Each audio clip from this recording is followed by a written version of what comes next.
Matur nuwun Pak Agus, marilah kita buka kajian ini ya seperti biasanya bagaimana Rasulullah membuka majelisnya ya. Rasulullah senantiasa memuji Allah, berlindung kepada Allah atas buruknya atau atas kesalahan-kesalahan yang diperbuatnya, mohon kepada Allah Ta'ala, serta selalu mengingatkan kepada kita bahwa kita akan senantiasa mengikuti sunnahnya, menjauhi bid'ahnya, dan menjadikan Al-Quran sebagai pedoman dalam kehidupannya. Bismillahirrahmanirrahim. Innal hamdalillah nahmaduhu wa nasta'inuhu wa nastaghfiruh wa na'udzu billahi min shururi anfusina wa min sayyiati a'malina. May yahdihillahu fala mudhillalah wa ma yudlil fala hadiyalah. Asyhadu an la ilaha illallah wahdahu la syarikalah wa asyhadu anna Muhammadan abduhu wa rasuluh. Allahumma shalli wa sallim wa barik ala Muhammadin wa ala alihi wa ashabi ajma'in. Subhanaka la ilma lana illa ma 'allamtana innaka antal alimul hakim. Allahumma aftah lana hikmataka wansur alaina rahmataka min khuzaini rahmatika ya arhamar rahimin. Qala Allah ta'ala fi kitabil karim, a'udzu billahi minasyaitonir rajim. Ya ayyuhalladzina amanu taqullaha haqqa tuqatih wa la tamutunna illa wa antum muslimun. Ya ayyuhan nas taqu rabbakumul ladzi khalaqakum min nafsin wahidah wa khalaqa minha zawjaha wa batha minhuma rijalan katsiran wa nisaa wattaqullaha alladzi tasaaluna bihi wal arham innallaha kana 'alaikum raqiba. Ya ayyuhalladzina amanu taqullaha wa qulu qawlan sadida yuslih lakum a'malakum wa yaghfir lakum dzunubakum wa may yuti'illaha wa rasulahu faqad faza fawzan 'azima. Amma ba'du fa innal asdaqal hadisi kitabullah wa khairal hadi Muhammadin sallallahu alaihi wasallam wa syarrul umuri muhdatsatuha wa kullu muhdatsatin bid'ah wa kullu bid'atin dhalalah wa kullu dhalalatin finnar. Saudaraku kaum muslimin dan muslimat, Bapak dan Ibu sekalian yang berbahagia, yang dirahmati oleh Allah jamaah Asy-Syifa yang senantiasa istiqomah setiap pagi mengikuti kajian, apakah taksin, apakah ceramah, atau yang lain dengan penuh keikhlasan. Mudah-mudahan modal ikhlas inilah yang nilainya besar nanti di sisi Allah Ta'ala. Karena sesungguhnya inti utama dari setiap amal adalah ikhlas. Baru setelah ikhlas, maka kerjakanlah sesuai dengan apa yang dituntunkan oleh Rasulullah Muhammad SAW. Bapak Ibu yang berbahagia, seperti biasanya, sebelum kita masuk pada materi-materi yang akan kita bicarakan pada hari ini, maka ada sedikit nasihat dari seorang ulama besar, namanya Ibnu Mubarak. Dia berkata, ketika ditanya tentang seseorang, ya, perkara apakah yang paling baik diberikan oleh Allah kepada seseorang? Jadi, apakah perkara atau hal yang terbaik yang oleh Allah diberikan kepada orang yang dicintainya tentunya ya. Dan apa yang paling baik? Ini dia membuat ada 5 tingkatan. Ya, ada 5 tingkatan. Yang pertama, ya, pemberian Allah terbaik kepada seseorang adalah akal yang cerdas, ya. Karena dengan akal yang cerdas itu kita dapat bisa membedakan mana itu yang menuju kebaikan, keburukan, ke surga, ke neraka. Bagaimana dengan akal cerdasnya bisa membedakan kesyirikan dengan tauhid, sehingga mereka akan bisa menyembah Allah dengan cara yang benar.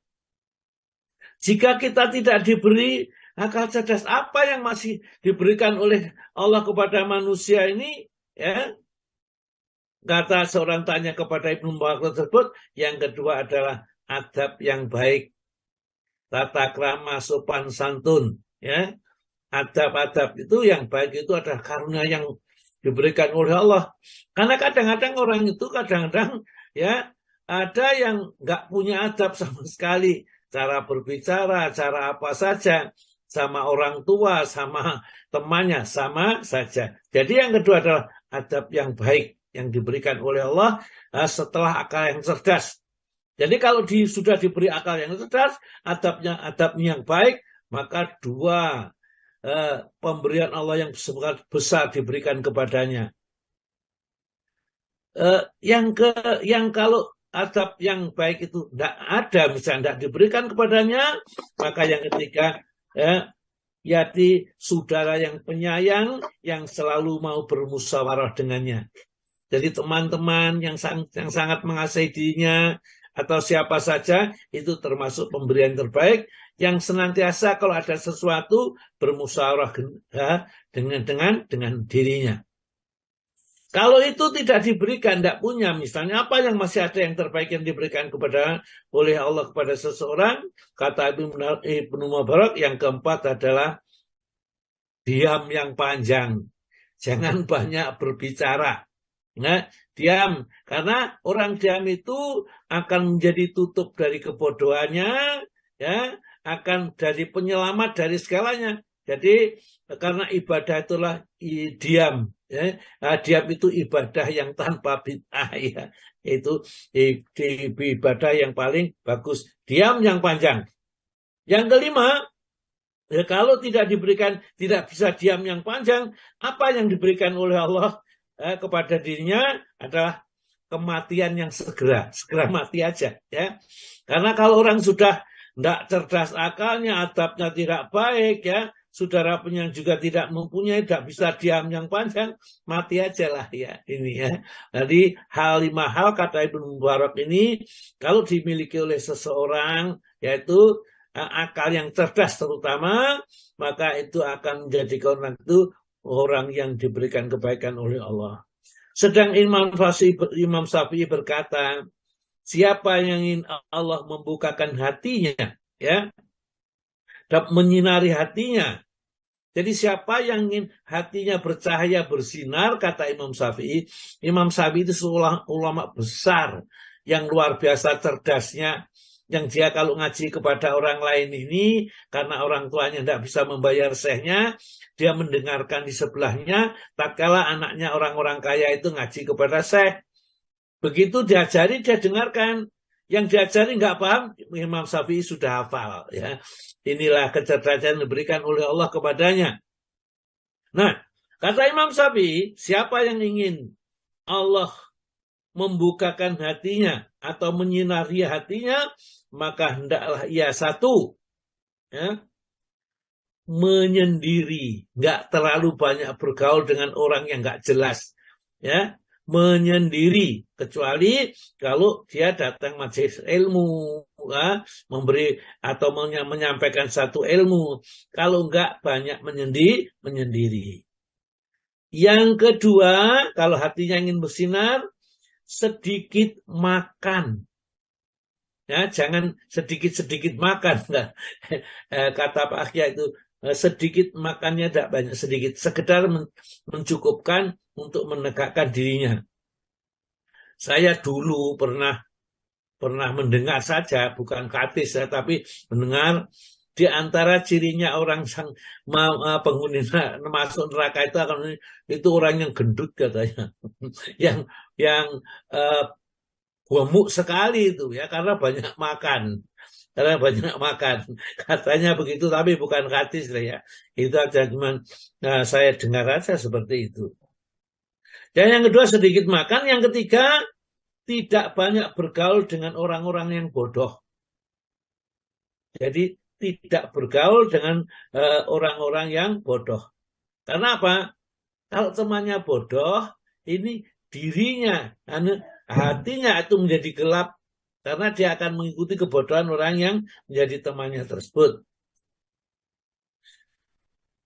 Keempat, ya, membenci ahli ilmu yang tidak memiliki sifat objektif dan adab yang baik. Ya.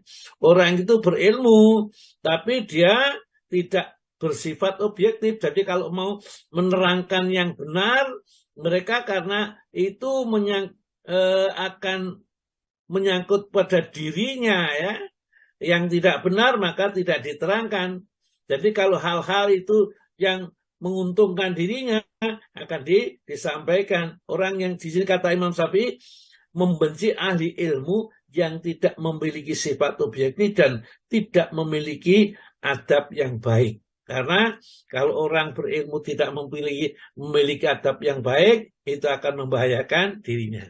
Baiklah ya, sedikit ini mudah untuk sebelum kita ngaji. Mari sekarang kita dengarkan Ibu Indri yang Warju, akan Indri Arju kan ya? Ya, Indriani, Bu atau Bu Warju. Iya, yang saya ingat Indrinya itu karena sama dengan anak saya namanya. Yes, Ya, jadi Ibu Indriani Warju ya Bu ya?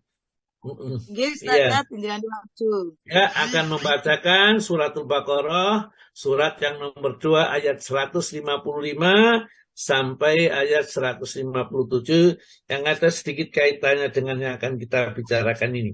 Jadi kemarin kita sudah membicarakan ya, tentang fikih sunnah Said Sabiq halaman 52 sampai 62. Sekarang saya harapkan ini bisa selesai halaman 62 sampai 72. Jadi berapa lembar ya? Sedikit demi sedikit mudah-mudahan nanti akan selesai kitab yang kita pelajari.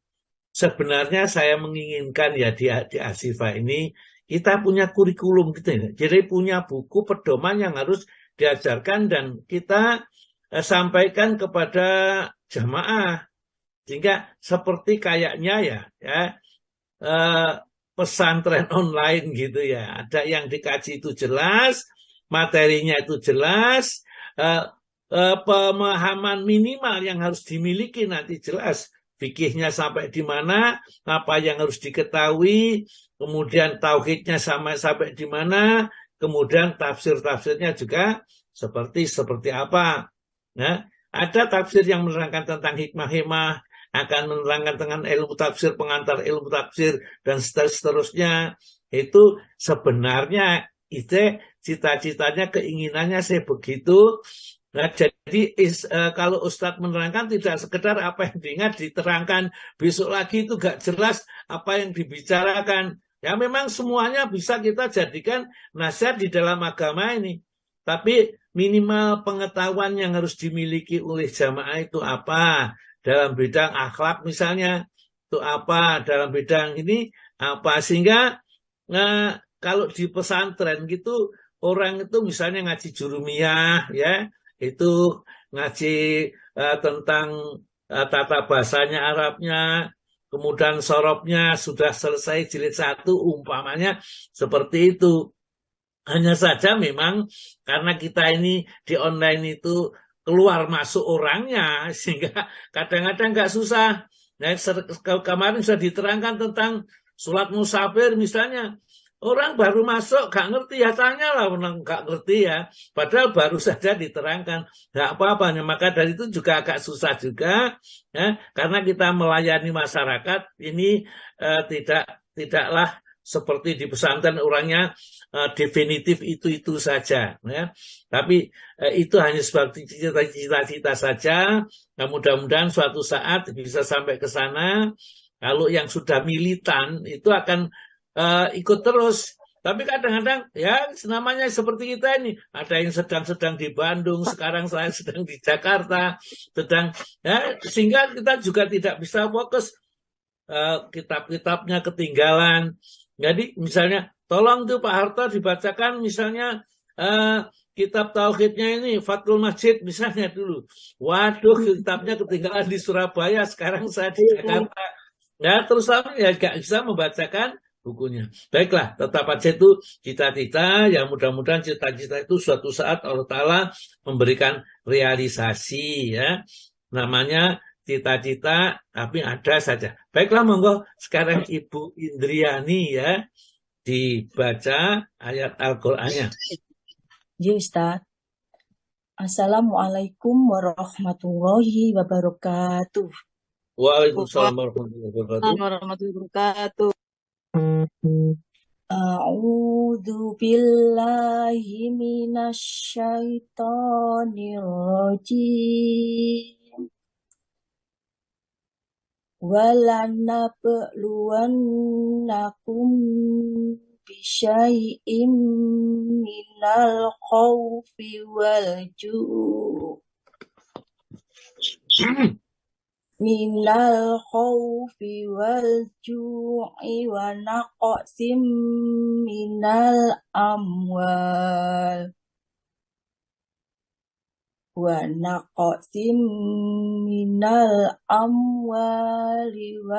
anfusi wat thamarat wa basyiris sabirin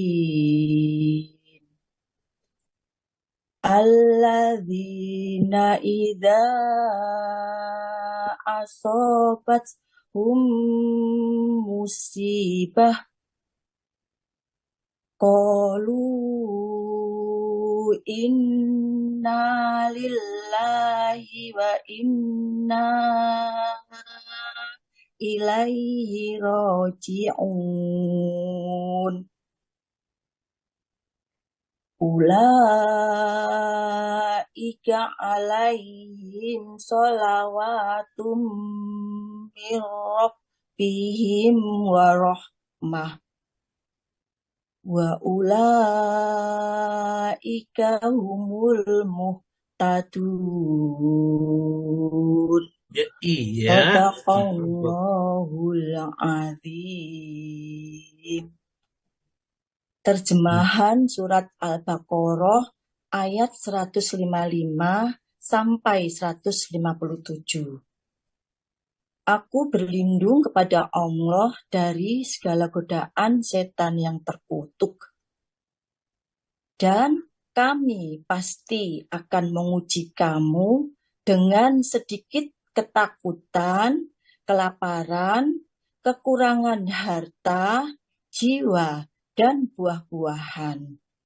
Dan sampaikanlah kabar gembira kepada orang-orang yang sabar, yaitu orang-orang yang apabila ditimpa musibah, mereka berkata, Inna lillahi wa inna ilaihi roji'un.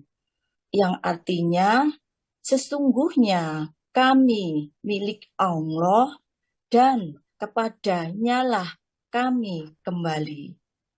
Mereka itulah yang memperoleh ampunan dan rahmat dari Tuhannya. Dan mereka itulah orang-orang yang mendapat petunjuk. Maha benar Allah dengan segala firman-Nya. Dialah yang Maha Agung. Wassalamualaikum warahmatullahi wabarakatuh. Waalaikumsalam warahmatullahi wabarakatuh. Bacaannya didengarkan oleh orang se-Indonesia loh Bu ya. Dan menjadi saksi besok di akhirat. Karena akan didatangkan semua saksi-saksi ya, termasuk dari diri kita sendiri. Suara kita, yaumaidin tuhadisu akhbaroha bi anna rabbaka aukhalaha ya. Itu semua yang ada itu akan jadi saksi. Tangannya jadi saksi ya, kulitnya jadi saksi, pendengaran jadi saksi, penglihatan jadi saksi, lidah-lidahnya jadi saksi ya, tangan kaki jadi saksi semua.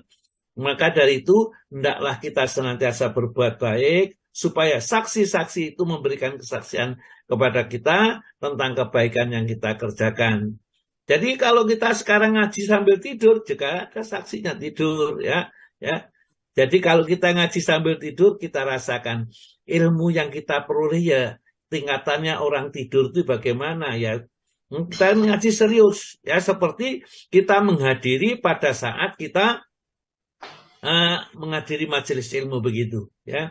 Ini yang disebutkan oleh Nabi, man salaka thariqan yaltamisu bil ilman sahalallahu lahu thariqan ilal jannah. Barang siapa yang Allah perjalanannya itu tujuannya itu mencari ilmu, meskipun barangkali adanya di tempat tidur ya, tapi tujuannya mencari ilmu, sahalallahu lahu thariqan ilal jannah, maka Allah akan memudahkan jalannya kepada surganya Allah Subhanahu wa taala. Ya, mudah-mudahan kita seperti itu. Pada hari ini semuanya sudah 102 orang yang bergabung. Mudah-mudahan hati kita dilunakkan, dimudahkan oleh Allah, dibeningkan hati kita. Karena hati itu yang memiliki Allah, ya, mau dijadikan gini, jadikan gini. Ya, suatu saat tiba-tiba kita mendapat gembira, senang, tapi sedih. Ya, itu adalah Allah semua yang mengendalikan. Nah, Bapak dan Ibu sekalian, kelompok ayat ini meskipun hanya 3 ayat dan kecil sekali, sedikit, ini ayat yang sangat penting menjadi peringatan buat kita. Allah mengingatkan pada hari ini, ya, pagi ini kepada kita, bahwa hidup itu pasti diuji oleh Allah Ta'ala. Tidak ada orang hidup yang tidak diuji. Yang menjadi janda diuji, menjadi duda diuji, yang masih punya suami dan istri diuji oleh Allah, yang hartanya banyak diuji, yang hartanya sedikit diuji, semua ujian. Dan solusinya apa? Wa basyiris sabirin. Dan berilah kabar gembira tatkala ia mendapat ujian-ujian itu tetap sabar dan menggunakan nikmat-nikmat Allah yang diberikan kepada kita ini atau kepada diri kita ini untuk mentaati Allah, mensyukuri dalam arti untuk mentaati Allah Subhanahu wa taala. Jangan sampai kita dikasih oleh Allah pendengaran, kita gunakan sesuatu yang dimurkai oleh Allah, kaki kita untuk melangkah ke tempat yang dimurkai oleh Allah, jangan, ya. Sebagai rasa syukur kepada Allah, semua nikmat yang diberikan oleh Allah kepada kita manfaatkan untuk mentaati Allah, ya. Allah menjelaskan walanabluwannakum, dan sungguh pasti kami akan benar-benar menguji kalian bisyai'in minal khauf, sedikit ketakutan. Ketakutannya sedikit, tidak banyak. Kadang-kadang takut, ya, sudah tanggal sekian, ini 2 bulan, 3 bulan gaji kok belum keluar. Itu bagaimana? Tipis sekali sudah ini di tabungan itu sudah hampir habis, dikuras dan semua, kok belum datang, ya. Gajian ini diuji oleh Allah. Bagaimana sedikit saja ketakutan. Kenapa? Karena masih ada yang diharapkan sebenarnya. Hanya belum saatnya tiba. Walanabluwannakum bisminal khaufi walju, dan kelaparan. Kelaparan artinya dalam arti mestinya kita bisa masak ini untuk dimakan hari ini, sampai sekarang belum ada yang akan dimakan untuk nanti sore umpamanya. Karena setiap orang-orang itu akan juga diuji seperti ini, kondisinya kapan? Terserah Allah. Wa naqsim minal amwali, dan kekurangan harta.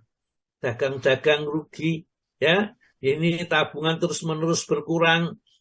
Kemudian penghasilan tidak menghasilkan yang memuaskan, wa naqsim minal amwali, dan kekurangan harta, wal anfusi, dan jiwa sakit-sakitan, ya, linu-linu kabeh, sehat kok nggak seperti dulu, sudah umur tua ini kok berdiri saja yud harus berhenti sebentar baru bisa melangkah. Sudah melangkah bener ya, sandalnya misri lagi jatuh lagi, ya. Ini memang orang sudah tua itu kadang-kadang seperti itu, diuji oleh Allah, wal anfusi wasamarat, dan buah-buahan maksudnya adalah orang yang menanam dengan tanaman-tanaman, mungkin menanam anggur, menanam apel, menanam jeruk dan lain sebagainya. Loh, kok diserang hama, kok tidak bisa menghasilkan seperti yang diharapkan, padahal sudah mengeluarkan pupuk, mengeluarkan yang lain, tapi ternyata hasilnya sangat minim, bahkan rugi besar. Wasamarat wa basyiris sabirin, maka gembirakan orang tetap sabar yang sadar bahwa itu semua adalah cobaan dari Allah. Siapa yang disebut sabar di sini?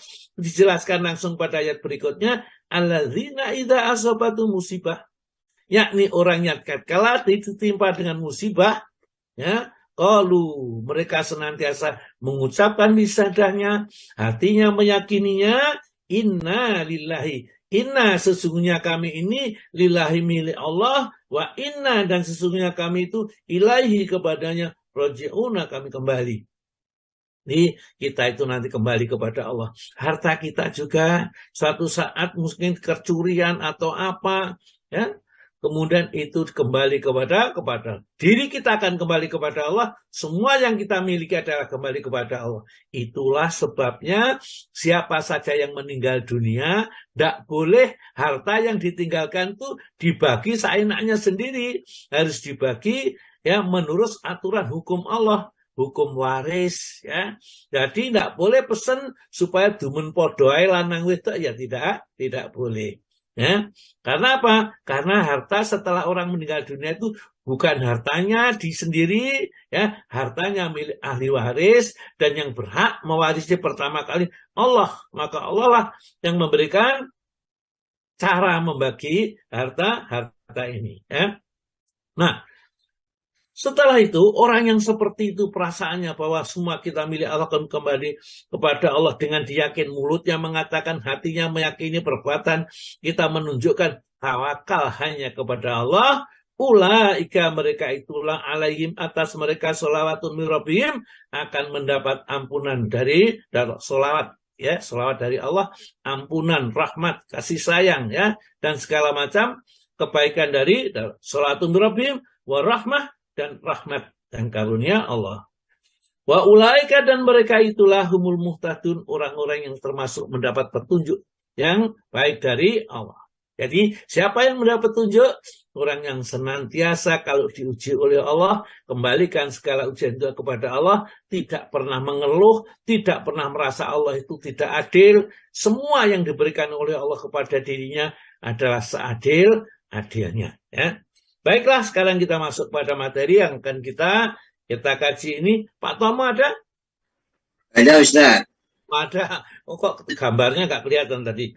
Ya, sekarang kelihatan. Baiklah, kita diutamakan berdoa dan mengucapkan innalillahi bila ada kematian. Jadi kalau ada orang kematian, ini dianjurkan baca innalillahi, setelah itu berdoa kepada Allah supaya apa yang tadi disedihkan itu Allah ganti dengan penggantian yang lebih baik berdasarkan hadis-hadis Nabi. Monggo Pak Tomo dibaca. Diutamakan berdoa dan mengucapkan innalillah bila kematian. Disunahkan bagi orang mukmin mengucapkan innalillahi wa inna ilaihi raji'un, serta berdoa kepada Allah jika mengalami kematian salah seorang keluarganya. Berdasarkan hadis sebagai berikut. 1. Diriwayatkan oleh Imam Ahmad dan Imam Muslim dari Ummu Salamah, katanya, saya mendengar Rasulullah SAW bersabda, tidak seorang hamba pun yang ditimpa musibah lalu ia mengucapkan inna lillahi wa inna ilaihi raji'un, Allahumma ajurni fil musibatil wa ahlif li khairan minha. Sesungguhnya kita ini dari Allah dan sesungguhnya kita akan kembali kepadanya. Ya Allah, dampingilah aku dalam kemalanganku dan berilah ganti yang lebih baik daripadanya. Kecuali Allah akan mendampinginya dalam kemalangannya dan akan memberi ganti yang lebih baik dari itu. Seterusnya cerita Ummu Salamah, maka tatkala Abu Salamah meninggal, saya ucapkan apa yang diajarkan oleh Rasulullah SAW itu, dan Allah pun menggantinya dengan orang yang lebih baik daripadanya, yaitu dengan Rasulullah Shallallahu Alaihi Wasallam. Ya, jadi inilah yang kemarin sudah kita jelaskan. Tatkala Abu Salamah meninggal dunia, bangsalah Abu Salamah ini datang kepada Nabi mengabarkan bahwa Abu Salamah sudah meninggal. Itu maksudnya apa yang saya lakukan dengan kematian suami saya ini. Maka disuruh berdoa kepada Allah, ucapkan lu innalillahi wa inna ilaihi raji'un, Allahumma asjirni fi musibati wa akhlifli khairan minha. Ya Allah, gantikanlah atau berikanlah pahala kepada kami di dalam musibah ini, dan gantikanlah dengan kematian Abu Salamah itu dengan pengganti yang lebih baik.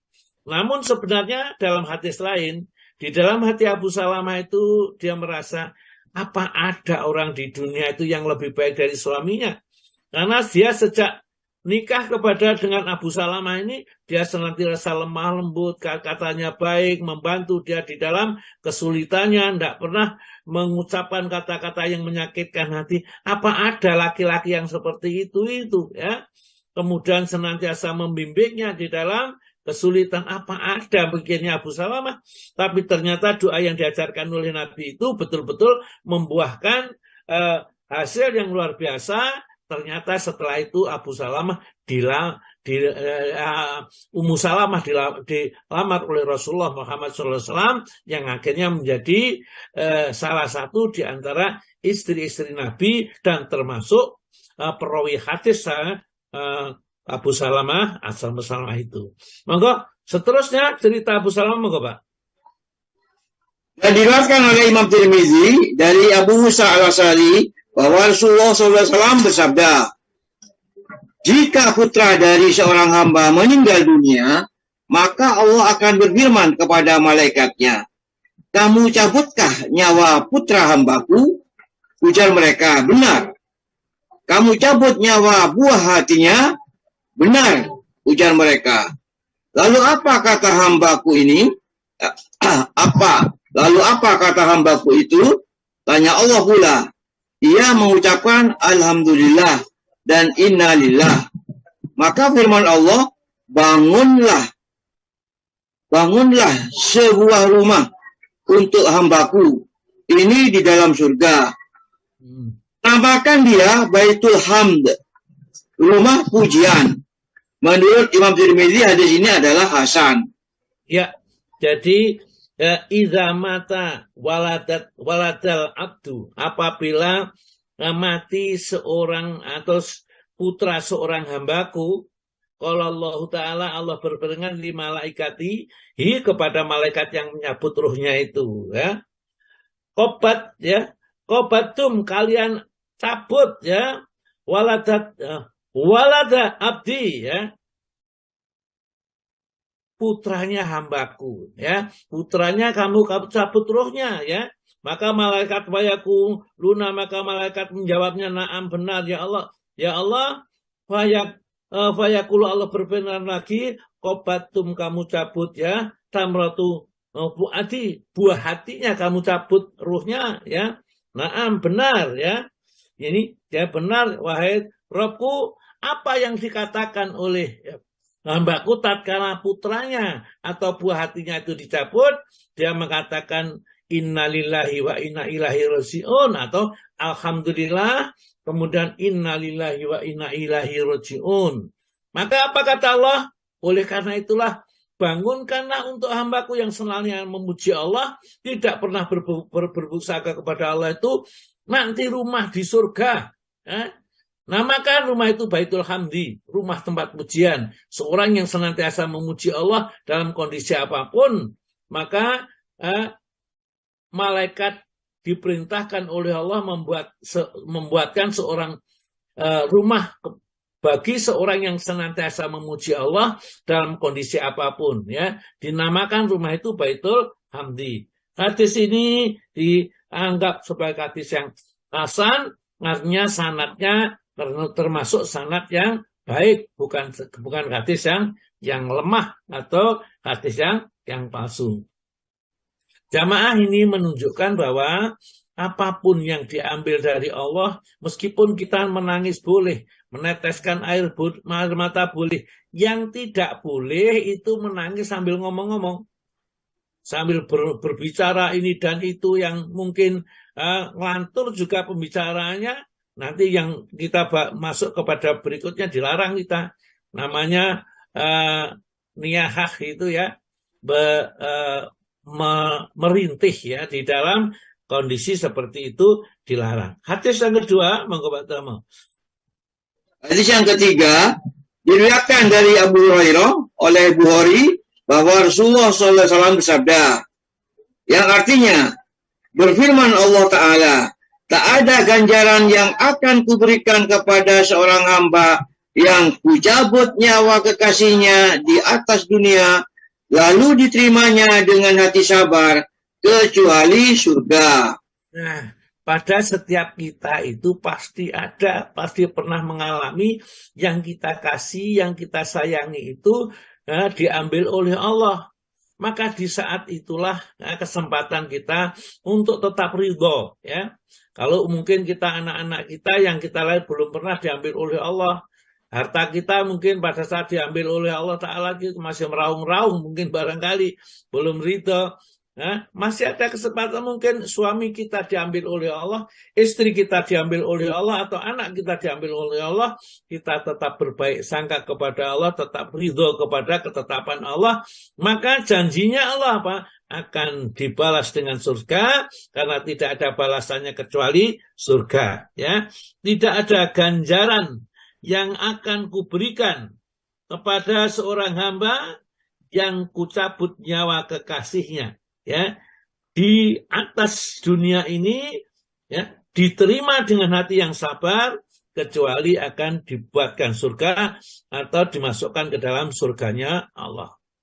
Nah, mudah-mudahan kita sadar suatu saat, jangan sampai kita teriak-teriak, nangis-nangis yang tidak ada gunanya. Kalau meneteskan air mata, menangis itu boleh, tapi tolong mulutnya dijaga, jangan sampai mengucapkan kata-kata yang kita tidak mengerti hakikatnya. Waduh Pak, sampean gua api mesti masuk surga, jangan ya. Atau sampean jual sekali kapok, sampean saiki gak ada masuk neraka, mudah-mudahan gebuki malaikat, ya jangan. Nanti karena kita tidak tahu orang yang sudah meninggal itu kembali kepada Allah, jangan ada cacian maki, yang ada adalah doakan kepada Allah. Hadis nomor 4, monggo Pak. Nomor 4, dan diriwayatkan pula dari Ibnu Abbas mengenai firman Allah Ta'ala yang artinya, orang-orang yang bila mereka ditimpa suatu musibah, mereka mengucapkan inna lillahi wa inna ilaihi raji'un. Maka mereka akan beroleh sholawat dan kurnia dari Tuhan mereka. Dan merekalah orang-orang yang beroleh petunjuk. Katanya, Allah Ta'ala memberitakan bahwa bila seorang mukmin menyerahkan dan memulangkan musibah itu kepada urusan Allah, dan ia mengucapkan inna lillahi wa inna ilaihi raji'un, dikala ditimpa musibah itu, maka Allah memastikan untuknya 3 perkara yang menguntungkan: sholawat dari Allah, rahmat, dan benar-benar beroleh petunjuk. Iya. Ya, jadi di dalam hadis itu, hadisnya diriwayatkan oleh ya Ibnu Abbas. Ibnu Abbas itu adalah keponakannya Rasulullah Muhammad SAW. Sepupunya Rasul. Sepupunya Rasul, ya, sepupu Ya. Rasul, anaknya pamannya, ya. Ya, betul. Anaknya pamannya Al-Abbas itu adalah pamannya Rasulullah Muhammad SAW, ya. Nah, jadi dia tatkala mendengarkan ayat ini, alladzina idza asabatu musibah qalu inna lillahi wa inna ilaihi raji'un ulaika alaihim sholatu mir rabbihim wa rahmah wa ulaika humul muhtadun. Wala, maka dia mengatakan bahwa orang yang mengatakan seperti itu dia akan diberikan oleh Allah 3 perkara, yakni ya dalam ayat yang sudah saya jelaskan tadi sebelum kita ngaji tersebut semuanya ini. Maka 3 perkara itu apa? Pertama, as-sholawatu minallah, mendapat sholawat dari Allah, itu ampunan dosa-dosanya, ya, mendapatkan karunia yang besar dari Allah. Yang kedua, warahmatun, warahmah, Jadi rahmat juga dari Allah, kasih sayang dari Allah. Yang ketiga, wa tahqiqul sabilal huda, dan akan dibimbing kepada jalan petunjuk yang lurus. Jadi kalau kita ditimpa musibah, kembalikan kepada Allah, maka 3 hal yang diberikan oleh Allah Subhanahu wa taala, ulaika alaihim sholawatu mir rabbihim wa rahmah wa ulaika humul muhtadun. Jadi 3, mereka mendapat sholawat dari Allah, ya Tuhan mereka, dan mendapat rahmat kasih sayang dari Allah, dan mereka itulah akan dapat tetap bimbingan dari Allah. Nah, sekarang sunat memberitahukan kematian seseorang kepada kaum kerabat dan handai tolanya. Sebenarnya mengumumkan kematian itu dilarang. Yang dilarang adalah mengumumkan supaya orang-orang itu ikut menangis, ikut berduka cita, dan lain-lainnya. Atau pengumuman tentang kematian yang ditulis di koran-koran itu, diberitakan, itu termasuk pemberitaan yang dilarang. Tapi kalau pemberitahuan kematian itu supaya orang-orang muslim itu bisa mengikuti sholat bersama-sama atau sholat jenazah bersama-sama, atau menghormati orang yang meninggal dunia ini, bisa memandikan dan seterusnya, maka dianjurkan. Monggo Pak dibaca. Sunnah memberitahukan kematian seseorang kepada kaum kerabat dan handai tolanya.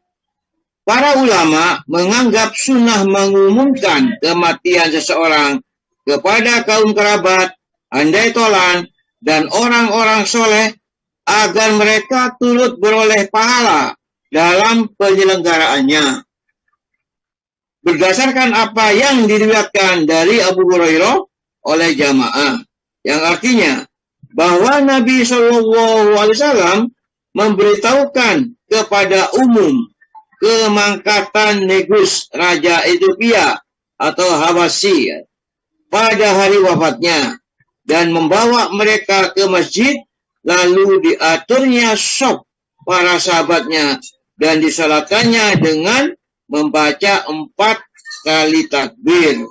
Ya, ini namanya sholat ghaib. Ya, sholat ghaib. Ya, perlu saya jelaskan bahwa Rasulullah Muhammad SAW, tatkala kematiannya Raja Najasyi, ya, ini mendapat berita dari malaikat Jibril. Raja Najasyi itu sudah menjadi Islam dan termasuk pengagum Nabi, tapi karena mereka ditekan oleh orang-orang Kristen di sekitarnya, orang-orang Nasrani, maka dia tidak vulgar menyampaikan keislamannya, tapi dia tetap disembunyikan. Sehingga pada saat itu Raja Najasyi itu tetap dirawat secara Kristen atau secara Nasrani. Oleh karena itulah malaikat Jibril menyampaikan kepada Nabi. Maka Nabi pun kemudian memerintahkan para sahabat mengajak masuk ke masjid, kemudian membentuk saf-saf sholat ya dengan 4 kali takbir, seperti sholat jenazah itu 4 kali takbir. Bapak Ibu yang berbahagia, sholat ghaib itu namanya. Sholat ghaib itu sholat yang kita mengerjakan sholat itu sama dengan sholat jenazah, namun jenazahnya tidak ada di hadapan kita. Ya, sholatnya namanya sholat ghaib.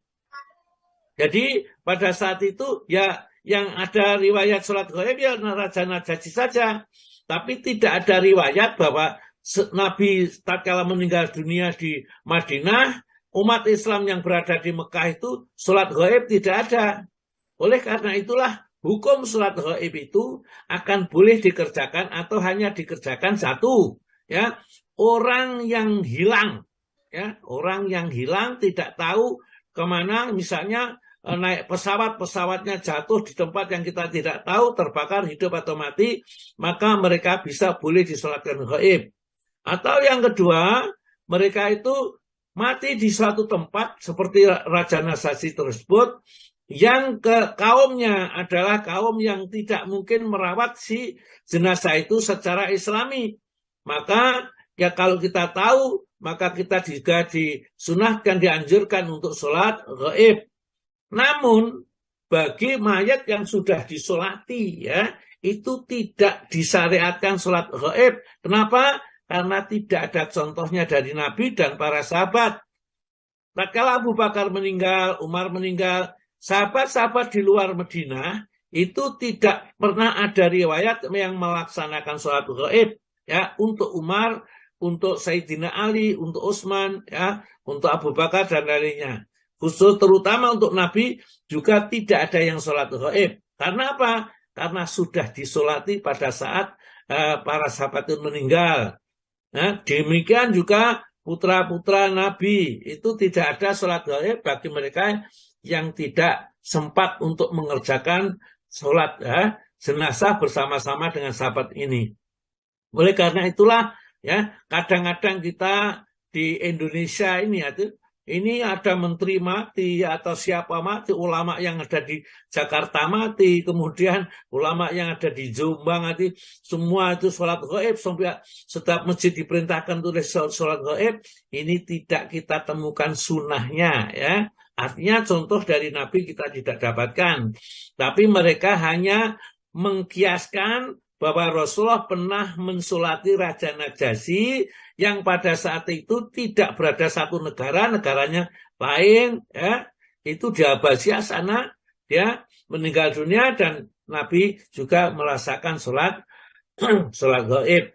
Kemudian kalau sholat di tempat makam kuburan, ya, itu kalau kita masuk ke sana menghadap pada makam itu bukan sholat gaib namanya, yaitu sholat jenazah biasa seperti yang pernah dikerjakan oleh Nabi tatkala orang yang membersihkan Masjid Nabawi itu meninggal dan Rasulullah tidak sempat diberitahu, kemudian minta tahu di mana letak makamnya orang atau wanita yang meninggal dunia itu, dan Rasulullah sholat di makam. Itu bukan sholat gaib tapi sholat jenazah. Meskipun mayatnya itu tidak ada, Rasulullah tidak sholat di masjid, tapi Rasulullah datang ke makam itu kemudian sholat di sana dalam hadis yang sahih, ya. Jadi di dalam yang pertama ini, jadi ini sholat gaib itu termasuk sholat fardu kifayah kalau memang desanya belum disolati. Kalau sudah disolati tidak ada fardu kifayah itu karena sudah disolati di suatu tempat. Maka terus Pak, pertama.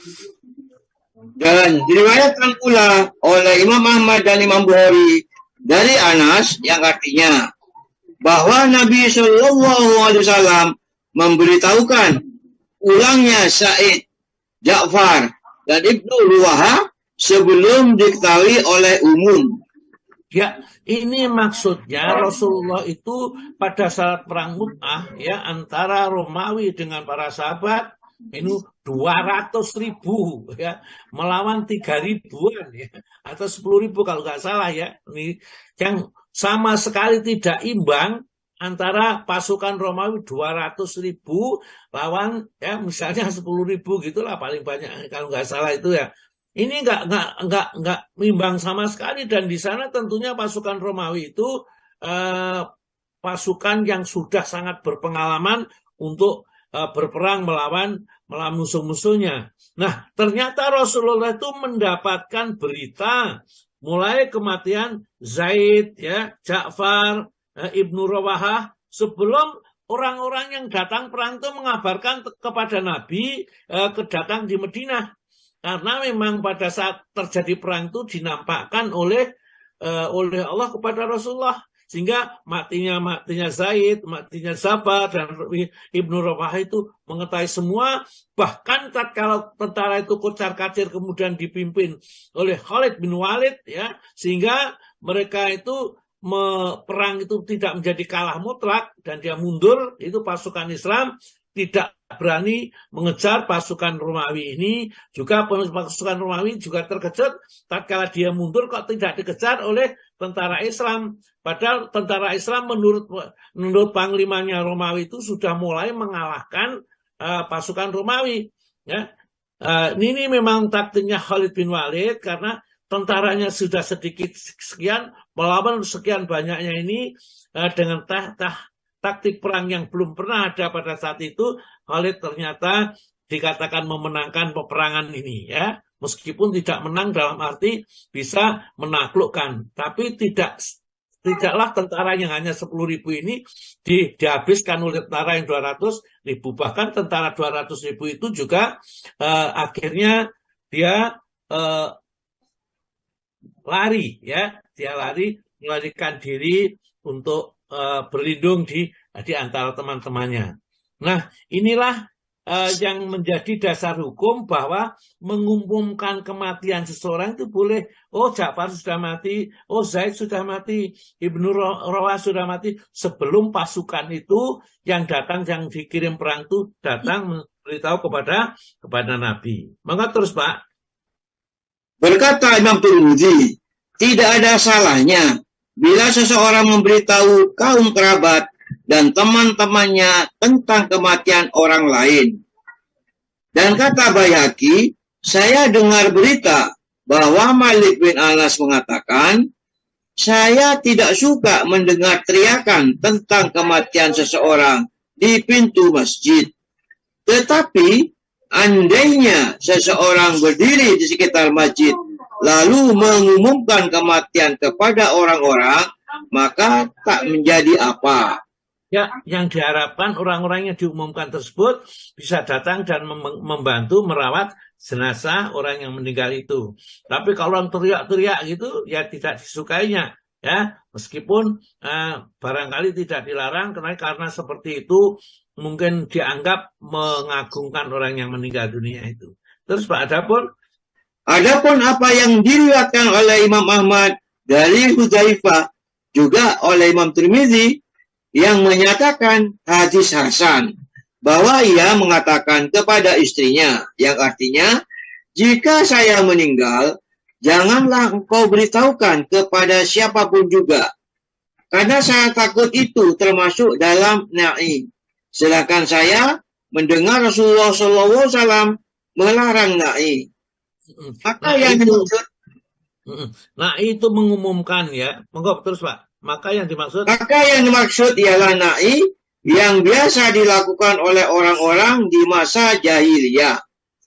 Telah menjadi adat atau kebiasaan bagi mereka, bila ada seorang bangsawan yang meninggal, mereka utuslah seseorang yang berkendaraan kepada suku-suku Arab dengan meninggalnya bangsawan tadi untuk menyampaikan, telah celakalah bangsa Arab dengan meninggalnya si Anu. Dan pengumuman itu diiringi dengan ratap tangis dan hiruk pikuk. Ya, itu karena mungkin yang meninggal itu orang yang terkenal, ternama, ya, mungkin bupati kalau sekarang, camat, ya, atau RT lah, apa saja yang dianggap itu diumumkan. Yang ada sekarang kalau di Surabaya itu pakai kentongan nung muter itu, oh itu ada orang mati. Siapa yang mati? Biasanya seperti itu. Kalau itu tujuannya supaya nanti orang-orang Islam itu ada yang datang untuk merawat jenazahnya, maka tidak jadi masalah. Tapi kalau mengumumkan itu disertai dengan rapta tangis atau mungkin nyanyi-nyanyian atau apa-apa, itu yang dilarang dalam agama. Menangisi mayat, Pak. Menangisi mayat. Para ulama telah ijma bahwa menangisi mayat itu hukumnya boleh, asal tidak disertai ratapan dan pekikan.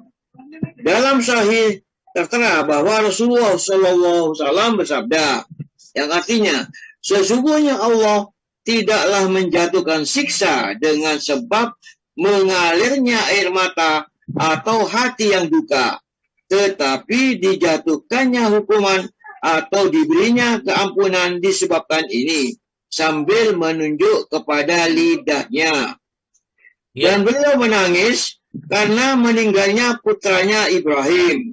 Sabdanya, air mata mengalir dan hati pun duka, dan tak ada yang kami ucapkan kecuali apa yang diridhoi oleh Tuhan kami. Sungguh wahai Ibrahim, dengan kepergianmu ini, kami merasa pilu sekali.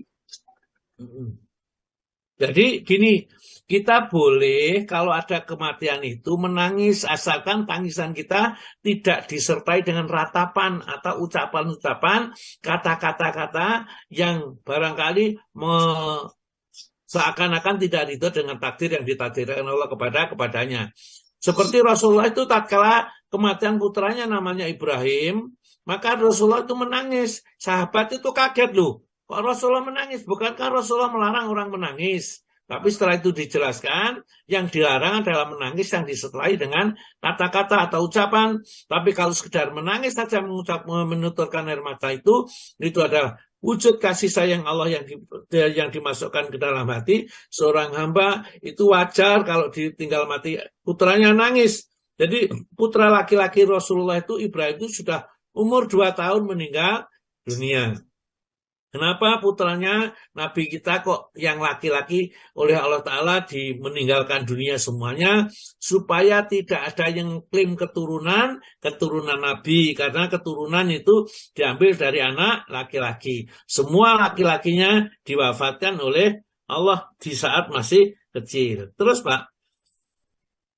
Dan beliau juga menangis karena meninggalnya Umaymah, yaitu cucunya dari putri Zainab. Maka Sa'id bin Ubadah menanyakan kepadanya, "Wahai Rasulullah, apakah Anda menangis? Bukankah Anda melarang Zainab menangis?" Maka ujar Nabi SAW, itu merupakan tanda welas asih yang ditaruh Allah dalam hati hamba-hambanya. Dan Allah mengasihi hamba-hambanya, itu hanyalah yang menaruh welas asih di antara mereka. Dan tak pernah meriwayatkan dari Abdullah bin Sa'id, katanya, diberi keringanan menangis itu jika tidak disertai ratapan. Terus Ada, sedikit lagi. Terus sedikit lagi. Adapun tangis yang berbuah disertai pekikan, maka demikian itu salah satu sebab tersiksanya mayat dan pahitnya penderitaannya. Jadi begini, tersiksanya mayat itu bukan karena mayat itu disiksa karena tangisan, tapi dia sedih. Kenapa? Ya, karena mayat itu meskipun sudah meninggal dunia, dia tahu apa yang sedang dilakukan oleh yang ditinggalkan. Sehingga pada saat dia menangis dan meraung-raung itu, maka si mayat itu merasa sedih. Kenapa keluarga saya itu ditinggal kok tidak tawakal kepada Allah? Ini dalam penafsiran para ulama tentang hadis bahwa seorang yang ditangisi oleh keluarganya itu dia akan diazab di dalam kuburnya. Itu yang dimaksud seperti itu, bukan diazab seperti karena tangisan itu kemudian mayat itu diazab. Karena setiap manusia yang berdosa akan menanggung ya dosanya sendiri-sendiri, dan tidak mungkin dosa orang lain itu ditimpakan siksanya kepada orang lain. Yang menangis itu orang lain, yang disiksa kok juga orang lain, tidak mungkin seperti itu. Langsung Pak, halaman 69, menangis meraung-raung ya, atau aniyahah, monggo Pak, tolong. Menangis meraung-raung atau aniyahah. Niyahah terambil dari kata dasar nau, artinya menangis dengan meraung-raung. Ada beberapa hadis yang menegaskan haramnya. Di antaranya ialah yang diterima dari Abu Malik Al-Asy'ari bahwa Nabi SAW bersabda, yang artinya ada 4 macam adat jahiliyah yang masih terdapat di kalangan umatku dan masih belum mereka tinggalkan, yaitu membangga-banggakan kasta, menjelekkan asal-usul seseorang, menggantungkan turunnya hujan kepada bintang-bintang, dan meraung-raung meratapi mayat. Terus? Sabda beliau selanjutnya, perempuan yang meratapi mayat, jika ia belum bertobat sebelum meninggal, akan disuruh berdiri pada hari kiamat dengan memakai kemeja dari bahan yang mudah menyala dan brus dari paku. Nah, ini ya. Jadi jangan sampai ini kenapa wanita? Karena biasanya yang suka niyahah, suka meraung-raung, tatkala terjadi kematian itu bukan laki-laki, tapi perempuan. Kalau ada perempuan yang setiap ada orang mati suka meraung-raung dan dia tidak bertobat kepada Allah sebelum mati, maka besok akan diberi pakaian yang mudah terbakar. Ya, yang tentunya dengan berpakaian itu, maka dia akan terbakar dengan pakaiannya. Dan pakaian yang ada pakunya dengan duri-durinya yang ada di dalamnya. Maka ini menjadi hukumnya dilarang kalau kita meraung-raung tatkala ada kematian ini. Dan diterima dari Ummu Atiyah, monggo Pak. Dan diterima dari Ummu Atiyah yang artinya bahwa Rasulullah SAW mengambil ikrar dan janji dari kami bahwa kami tidak akan meraung menangisi mayat. Terus? Dan diriwayatkan pula oleh Bashar dengan sanad di mana semuanya perawinya dapat dipercaya bahwa Rasulullah SAW bersabda, ada dua macam suara yang dikutuk di dunia maupun di akhirat, yaitu seruling dikala beroleh nikmat dan ratapan di waktu ditimpa musibah. Ya, jadi ada yang mengatakan main seruling itu haram, tidak diperbolehkan. Karena ada hadis yang semacam ini. Karena seruling itu biasanya karena mendapat kenikmatan, kemudian dia meniup seruling sambil mencamkan mata, itu diharamkan, dilarang. Ya, dan seruling itu dan besok di akhirat akan menempel seruling itu di mulutnya berupa api. Ya, saya pernah mendapatkan baca riwayat seperti itu. Bagi kita umat Islam, ya, lebih baik dihindari meskipun barangkali hadis itu tidak sampai ke derajat sahih pun, karena hadis yang tidak sahih itu bukan berarti hadis itu palsu, ya. Dhaif itu adalah riwayatnya lemah. Bisa jadi benar, tapi oleh karena lemah yang meriwayatkan, maka tidak dijadikan sebagai acuan. Masih satu hadis lagi Pak, monggo. Dan dalam kedua buku sahih tertera riwayat yang diterima dari Abu Musa. Katanya, saya berlepas diri dari sesuatu yang Rasulullah SAW berlepas diri daripadanya. Sesungguhnya Rasulullah SAW berlepas diri dari orang yang meraung-raung, meratapi mayat. Dari orang yang memotong rambutnya di waktu mendapat musibah. Dan dari orang yang merobek-robek pakaiannya. Ya, jadi biasanya karena saking sedihnya ngamuk gitu dirobek-robek pakaiannya atau sambil berkata itu kata sahabat berlepas diri mana nggak bertanggung jawab nanti besok akan kalau disiksa oleh Allah di akhirat karena perbuatan-perbuatan yang dilarang itu. Satu hadis lagi mungkin terakhir. Kemudian diriwayatkan oleh Imam Ahmad dari Anas katanya Nabi SAW menerima ikrar dari wanita-wanita ketika baiat dengan mereka bahwa mereka tidak akan meraung menangisi mayat. Maka wanita-wanita itu bertanya, ya Rasulullah, di masa jahiliyah wanita-wanita biasa bergotong royong dalam menangisi mayat. Apakah hal itu boleh kami lakukan di dalam Islam? Ujar Nabi, tidak. Hal itu tidak boleh dalam Islam. Ya, dulu itu kalau ada orang mati itu disayak nih gitu, atau dipanggilkan orang-orang yang ikut menangis supaya ikut menangis sana dan mendapat uang lah. Ya, maka dari itu istilahnya tangisan coro Cino. Jadi orang-orang Cina itu kalau meninggal dunia memanggil orang-orang itu disuruh menangisi ya. Sehingga banyak tangisan di sana. Itu zaman jahiliyah. Setelah Islam kemudian dia lapor kepada Nabi kita apakah masih boleh itu dilakukan, maka Nabi kita tidak ya, hal itu tidak boleh di dalam Islam. Nah, sampai di sini barangkali kita lanjutkan nanti bergabung bagi wanita yang kematian ya. Ini nanti kita bicarakan pada pertemuan berikutnya supaya agak berurut sedikit gitu supaya sebelum kita masuk pada topik-topik yang lain. Baiklah, mungkin ada pertanyaan barangkali monggo.